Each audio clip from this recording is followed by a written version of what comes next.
पावसाची संततधार, दारणा गंगापूर पालखेड धरणातून पाण्याचा मोठा विसर्ग। नांदूर मधमेश्वर धरणातून 33,576 क्युसेक पाण्याचा विसर्ग। नदीकाठच्या गावांना सावधानतेचा इशारा। नाशिक, इगतपुरी, त्र्यंबकेश्वर, दिंडोरीसह अनेक भागात संततधार सुरू असल्याने शनिवारी सायंकाळपर्यंत पावसाचा जोर कायम राहिल्याने अनेक सखल भागात पाणी साचले। जिल्ह्यातील इगतपुरी, त्र्यंबकेश्वर, पेठ, सुरगाणा या घाटमाथा परिसरात पावसाचा जोर अधिक आहे। या भागात मुसळधार पावसाचा अंदाज हवामान विभागाने वर्तविला होता। दिंडोरी तालुक्यात दमदार पावसामुळे पालखेड धरणात काल दुपारी 467 दशलक्ष घनफूट म्हणजे 71% जलसाठा झाला।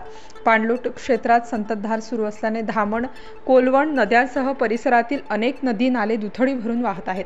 दारणा धरणाच्या पाणलोट क्षेत्रात मुसळधार पाऊस सुरू असल्याने जायकवाडीसाठी 5 टीएमसी पाणी सोडले असून दारणा, गंगापूर, पालखेड या 3 धरणांमधून सोडले जाणारे पाणी नंतर नांदूर मधमेश्वर बंधाऱ्यात येते।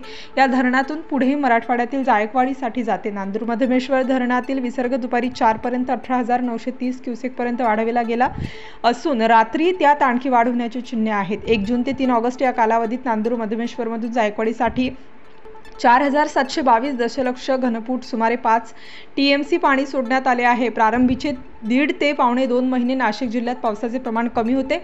आता पावसाचा जोर वाढत असल्याने पुढील काळात गंगापूरसह अन्य धरणांमधील विसर्गाला सुरुवात होईल असे पाटबंधारे विभागाच्या अधिकाऱ्यांनी सांगितले। त्र्यंबकेश्वर तालुक्यात सुरू असलेल्या पावसामुळे गंगापूरच्या जलसाठ्यात वाढ होत आहे। धरण परिचालन सूचीनुसार 85% जलसाठा झाल्यानंतर गंगापूरमधून विसर्ग केला जाणार आहे। शनिवारी सायंकाळपर्यंत गंगापूरमध्ये 73%हून अधिक जलसाठा झाल्याने गंगापूर, दारणा, पालखेड धरणातून पाण्याचा मोठ्या प्रमाणात विसर्ग झाल्याने नांदूर मधमेश्वर धरणातून 33,576 क्युसेक पाण्याचा विसर्ग करण्यात आला। त्यामुळे नदीकाठच्या गावांना सतर्कतेचा इशारा देण्यात आला।